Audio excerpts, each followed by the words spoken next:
좋은 아침입니다. 우리 찬양하시면서 아침 제풀 함께 드리시겠습니다.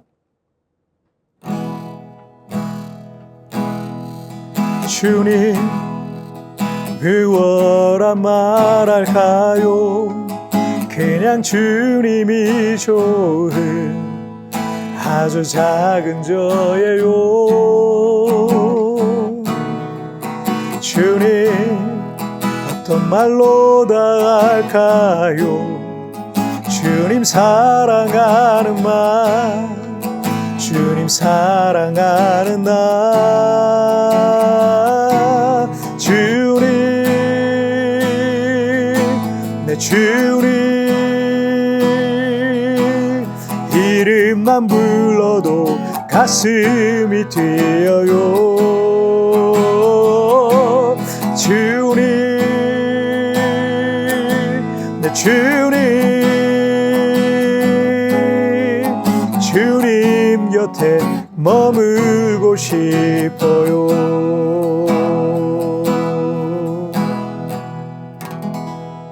아멘. 자, 우리 같이 기도하시겠습니다. 살아계신 하나님 아버지, 항상 주님 곁에 머물고 싶습니다. 오늘 이 고백과 같이 오늘 이 아침 체프를 통해서 주님 앞에 머무는 귀한 시간 되게 하시고 나의 삶을 통해서 하나님 영광을 받아 주옵소서. 감사하며 예수님의 이름으로 기도하옵나이다. 아멘. 오늘 우리에게 주신 하나님 말씀은 다니엘서 6장 10절부터 15절까지의 말씀 제가 봉독해 올리도록 하겠습니다.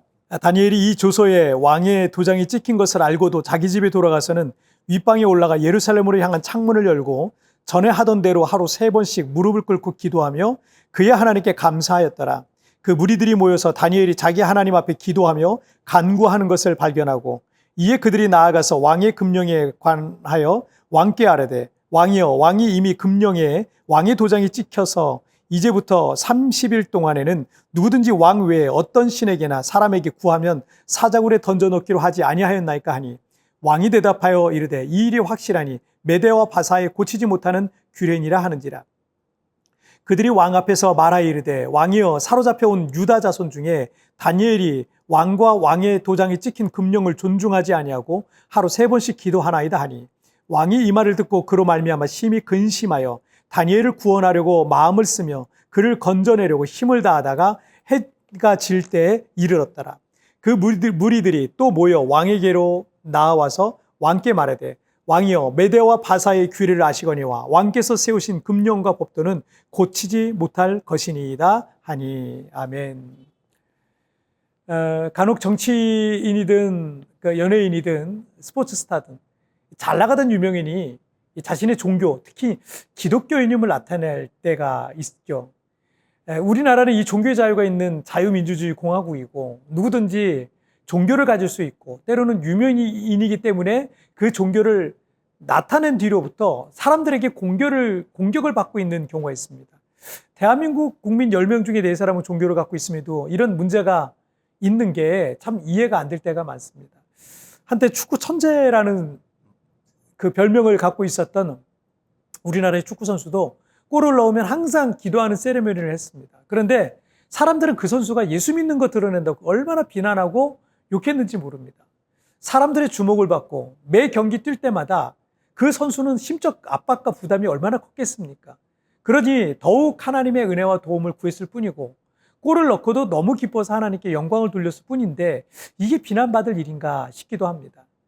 그렇다고 이 자유로운 대한민국에서 내가 예수 믿는다는 걸 꽁꽁 숨기고 스파이 작전하듯 은밀하게 교회를 다니고 신앙생활을 해야 되는 건 아닌 것 같은데 여러분에게도 자신의 신앙을 드러내다가 고난받게 되는 경우가 있을 겁니다. 오늘 본문의 주인공인 이 다니엘의 경우도 자신의 신앙을 드러내다가 고난을 받은 대표적인 사람입니다.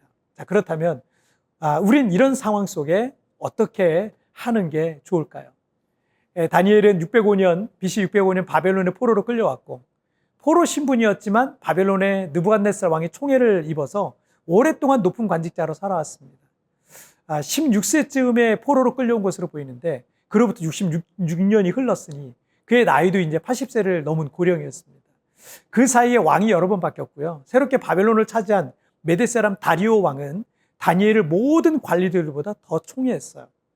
다니엘서 6장 3절을 보시면 다니엘은 마음이 민첩하여 총리들과 고관들 위에 뛰어나므로 왕이 그를 세워 전국을 다스리게 하고자 한지라. 새롭게 왕이 된 이 다리오는 이 거대한 제국 바벨론을 120명의 고관들을 세워서 통치하게 했고요. 그들을 40명씩 나눠서 그 위에 총리 한 명씩을 둬서 3명의 총리를 통해서 다스리려고 했는데, 그 중에 가장 경험도 많고 뛰어난 다니엘을 총리 위에 총리, 수석 총리로 앉혀서 바벨론 전국을 다스리려고 했던 겁니다. 자, 그런데 대부분이 바벨론 네이티브 출신인 젊은 총리들과 120명의 이 고관들은요, 유대인 포로 출신이고, 또 이제는 나이도 많은 늙은 이 다니엘이 다리오 왕의 다인가는 최고의 자리에 그 유다 포로 출신이 한다고, 그 바벨론을 통치한다고, 이게 너무 싫었던 거예요. 자, 그런데 다니엘에게는 흠잡을 게 하나도 없었던 겁니다. 그래서 신실한 여호와 신앙인인 그를 종교적인 함정에 빠뜨려서 처형시키려고 모함을 하는 것이 바로 이들의 계략이었습니다. 자, 그래서 그들은 왕에게 30일 동안 누구든지 왕 외에 어떤 신에게나 사람에게 무엇을 구하면 사자굴에 던져 넣을 것이다 라는 이 법률 제정을 요청한 거죠. 고대사에서 왕을 신적 존재로 숭배하는 건 당연히 여기는 일이었기 때문에 왕 입장에서도 통치 수단으로 그리 나쁠 게 없다고 생각해서 전국에 이 왕의 이 조서를 내렸습니다. 10절 보실까요? 다니엘이 이 조서에 왕의 도장이 찍힌 것을 알고도 자기 집에 돌아가서는 윗방에 올라가 예루살렘으로 향한 창문을 열고 전에 하던 대로 하루 3번씩 무릎을 꿇고 기도하며 그의 하나님께 감사하였더라. 다니엘이 처음 이 포로로 끌려왔었던 10대 소년이었을 때부터 80세가 넘은 노령의 다니엘에 이르기까지 그는 진리와 신앙에 있어 전혀 타협하지 않는 사람이었습니다. 경건한 유대인들은 하루 3번씩 예루살렘 성전을 향하여서 무릎을 꿇고 기도하는 습관이 있었어요. 다니엘은 포로로 끌려가서도 그 거룩한 습관을 80이 넘도록 계속 이어왔던 겁니다. 누가 그런 법령을 만들게 했는지, 왜 그런 법령이 만들어졌는지, 만약 그 법령을 어기면 그가 평생에 걸쳐 쌓아올린 업적을 뒤로하고 그는 사자굴에 던져져서 사자밥이 될 것을 누구보다도 잘 알고 있었던 사람이 다니엘이었습니다. 다니엘이 결국 사자굴에 던져지게 된 것도 그가 신앙을 드러내다가 받게 된 고난이었습니다. 그냥 조용히 은밀하게 기도해도 되지 않을까 하는 생각도 듭니다. 그런데 다니엘은 이방의 땅에서 우상을 숭배하는 많은 사람들 앞에서 여호와 신앙을 나타내고 싶었던 겁니다. 굳이 숨기고 싶지 않았던 겁니다. 그 일을 통해서 목숨과도 바꿀 수 없는 믿음이라는 것이 무엇인지 알려주고 싶었던 거죠. 마태복음 10장 32절, 33절에 보면 주님은 누구든지 사람 앞에서 나를 시인하면 나도 하늘에 계신 내 아버지 앞에서 그를 시인할 것이요. 누구든지 사람 앞에서 나를 부인하면 나도 하늘에 계신 내 아버지 앞에서 그를 부인하리라 하셨습니다. 신앙을 드러내다 고난받게 된다면 그것이 우리의 신앙을 증명하는 시간이 될 겁니다. 사람들에게는 인정받지 못해도 하나님께는 인정받는 자가 될 거예요. 다른 건 다 양보해도 여러분 신앙생활만큼, 여러분 신앙만큼은, 우리의 믿음만큼은 타협하지 마시기를 바랍니다.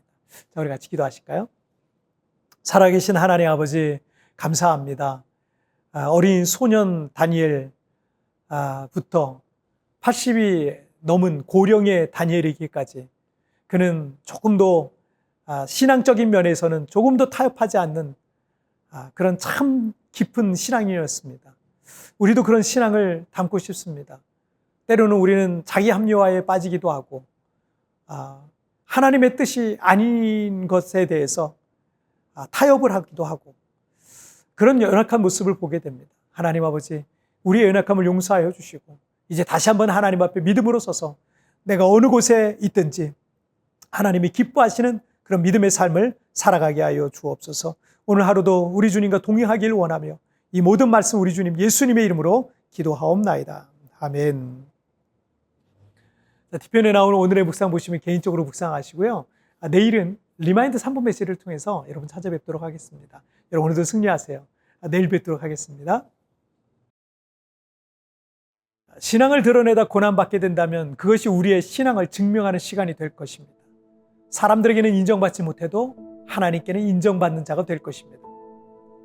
다른 건 다 양보해도 신앙만큼은 타협하지 마십시오. 당신의 신앙을 드러내다 아팠던 상황을 묵상해 봅시다.